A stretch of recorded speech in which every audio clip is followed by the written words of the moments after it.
So andito na tayo sa loob ng Kagsawa guys, no? Ayan. So ayun yung Bulkang Mayon.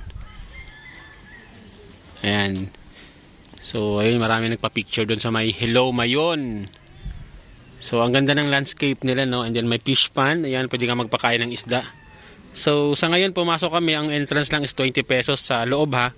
And then sa pinaka-entrance is 45 pesos. I don't know kung magbabago yan pag maraming tao or let's say Saturday or Sunday or Pasko or New Year guys, no. So ayan, ang ganda guys, oh. So aakyat ako dun sa may sili.